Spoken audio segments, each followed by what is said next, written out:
Hello guys, स्वागत है आपका आईसी स्टार केमिस्ट्री क्लासेस में। और आज आपके लिए लेके आया हूँ लेक्चर सीरीज का अगला टॉपिक क्रिस्टल जालक। क्रिस्टल जालक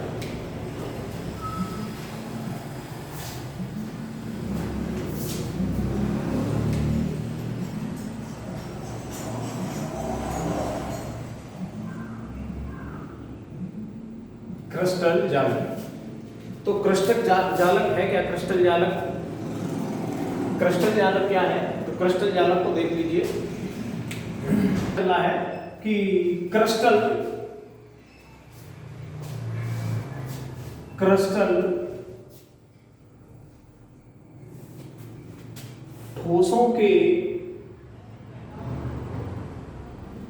कणों की पुनरावृत्ति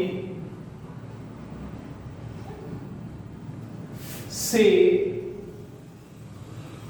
जो संरचना बनती है उसे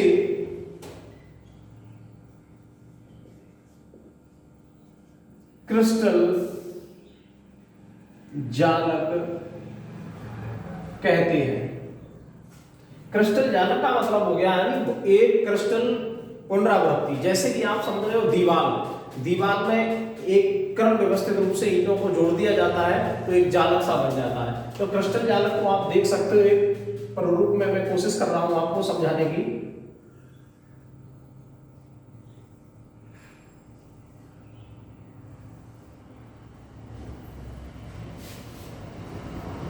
ये रहा आपका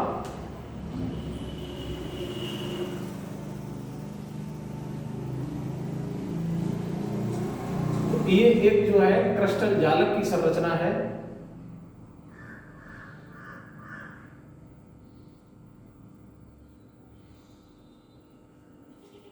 जिसे हम त्रिविम जालक भी कह सकते हैं।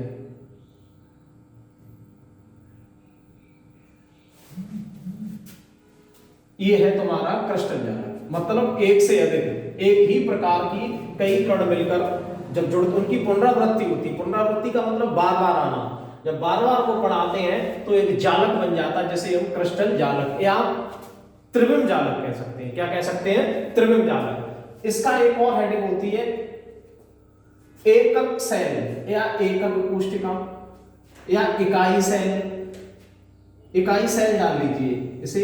दूसरा क्या है? इकाई सेल। इकाई सेल क्या है? आप इसी से ही इसकी परिभाषा डिफाइन कर सकते हो कि क्रिस्टल जालक का वह सूक्ष्मतम कण जिससे मिलकर क्रिस्टल जालक बनता है। यानी इसका एक कण, कोई सा भी एक ये निकाल लीजिए कण, एक ये कण निकाल लिया तो क्या कहलाता है? एकक सेल। तो आप लिख सकते हो क्रिस्टल जालक का वह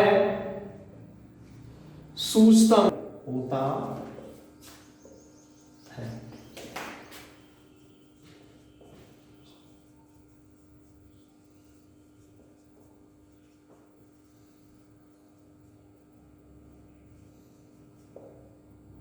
इकाई सेल कहते हैं।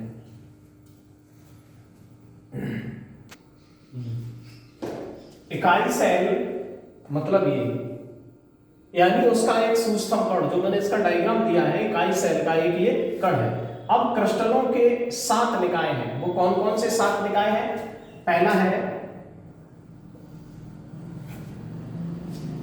घनीय।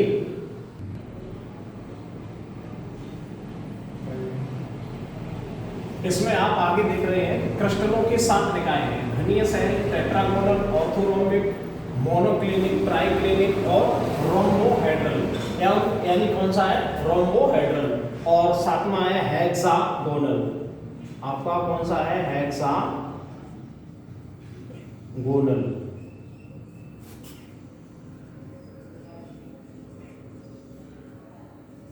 हेक्सागोनल, यानी इसके 7 निकाय हैं, घनी, टेट्रागोनल, ऑर्थोरोमिक, मोनोक्लिनिक, ट्राइक्लिनिक, रोम्बोहेड्रल और हेक्सागोनल। इसमें मुख्य जो है आपका ये है घनी, घनीय सेल।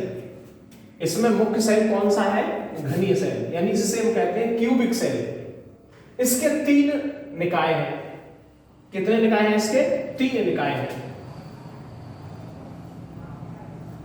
इसके 3 निकाय, वो कौन कौन से 3 निकाय हैं? वो 3 निकाय देख,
इसको एक और देखिए, जिसे कहते हैं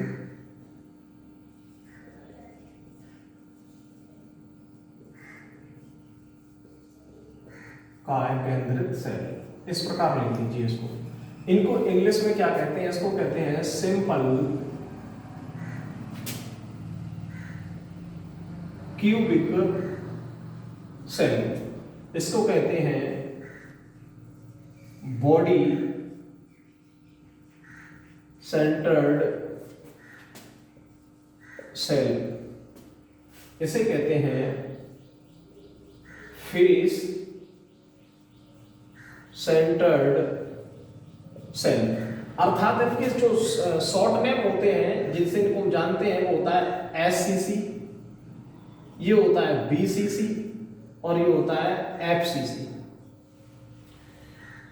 इस प्रकार ये, इसे हम CCP के नाम से भी जानते हैं, इसे हम PC के नाम से भी जानते हैं, प्राइमरी सेल। तो ये 3 इसके दे रखे हैं, सरल, काय केंद्रित, फलक केंद्रित। इसमें से हम पहला लेते हैं, इनको सबको साफ कर देते हैं। पहला लेते हैं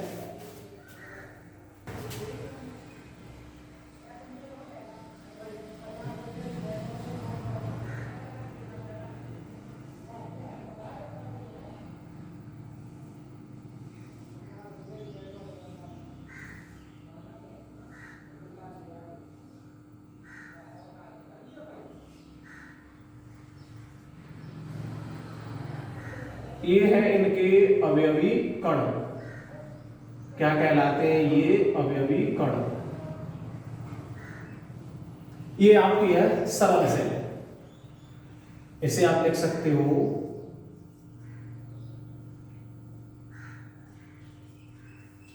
सरल सेल। इसी प्रकार दूसरा देख लीजिए, दूसरा आना है आपका काय केंद्रित सेल। यही बताया था, जिसे कहा जाता है बॉडी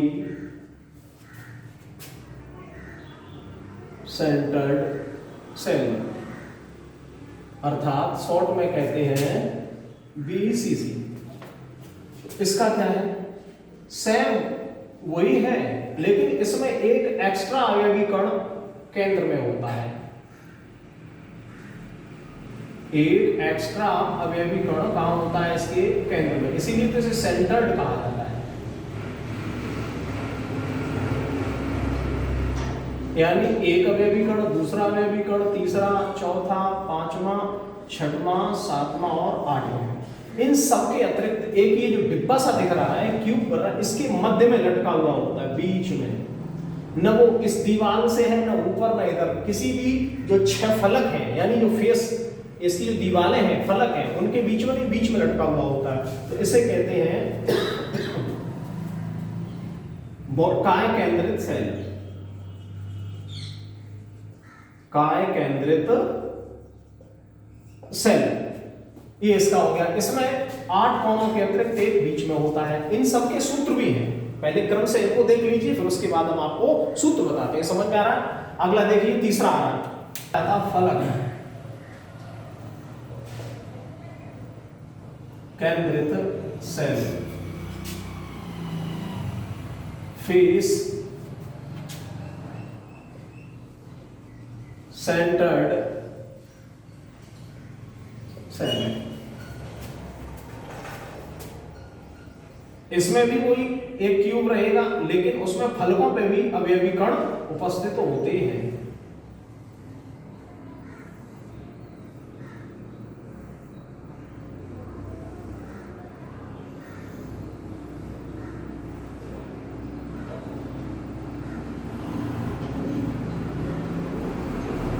एक यहाँ है, एक यहाँ है, एक यहाँ है, एक यहाँ है, एक यहाँ है, एक यहाँ, एक यहाँ है, एक यहाँ है। मैंने क्या बताया था? फेस यानी फलक। फलक का मतलब होता है दीवार। एक ये दीवार, तो एक इस दीवार पे लगा हुआ है, एक नीचे भी दीवार है, एक इस पे लगा हुआ है, एक इस साइड भी दीवार है, तो एक यहाँ लगा हुआ है, एक सामने, एक इधर। तो इस वाली के लिए ये लगा हुआ है, और पीछे वाले के लिए एक ये लगा हुआ है, और ऊपर वाले के लिए ये लगा हुआ है। तो आप समझ रहे हैं मेरी बात को? ये तो कोनों पे लगे हुए हैं 8, और 6 फलकों पर लगे हुए हैं, 1 2 3 4 5 और 1 6। यानी एक कमरा समझ लीजिए। कमरे में एक नीचे की सतह होती है, एक लेफ्ट, एक राइट, एक अप और एक फ्रंट, एक बैक। अर्थात एक पीछे वाली, एक सामने वाली, एक नीचे वाली, और एक दाएं हाथ वाली, एक बाएं हाथ वाली, और एक ऊपर की तरफ, यानी 6। इसी प्रकार इस सेल में भी होता है। तो इसमें ये कितने हैं? 6। अब इनका संबंध इस प्रकार होता है, ये प्रत्येक फलक एक दूसरे से इस प्रकार संरचना का प्रदर्शन करता है। अब ये वाली जो सामने है, तो ये इसके लिए आ रही है,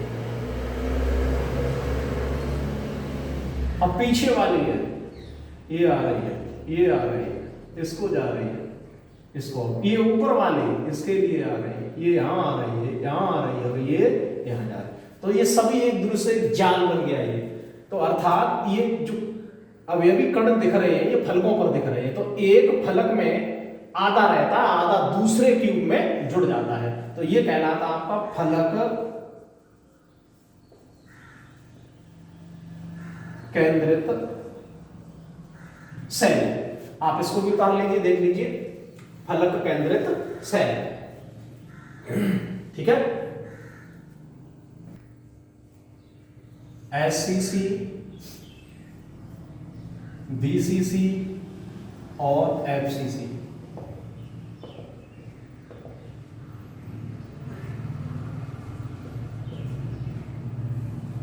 ये तीनों, जैसे कि अभी मैंने आपको बताया है कि एससीसी का मतलब क्या है, बीसीसी का मतलब क्या है, एफसीसी का मतलब क्या है। तो ये एक हेडिंग आ रही है एफसीसी, एससीसी, बीसीसी और एफसीसी के लिए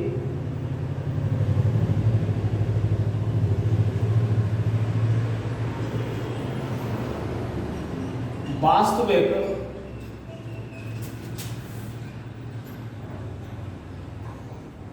अवयवों की संख्या एवं सूत्र, ये भी हम कराएंगे अभी। तो इसको देख लीजिए, एससीसी, बीसीसी और एफसीसी। तो सभी बच्चे देख चुके हैं कि एससीसी का मतलब क्या होता है, बीसीसी का मतलब क्या होता है और एफसीसी का मतलब क्या है। तो इन सबके लिए सूत्र है, वो मैं अपने नेक्स्ट वीडियो में आपको दिखाऊंगा। तो आज जो मैंने बताया है, सभी बच्चे थोड़ा ध्यान से इसको समझने की कोशिश करेंगे, और जो चीज नहीं समझ में आती है कमेंट बॉक्स में लिख के जरा दिया करें। और हमारा जो चैनल है इसको प्लीज सब्सक्राइब करें और ज्यादा से ज्यादा शेयर करें, और कोशिश करें कि जो चीज नहीं समझ में आती कमेंट में दें।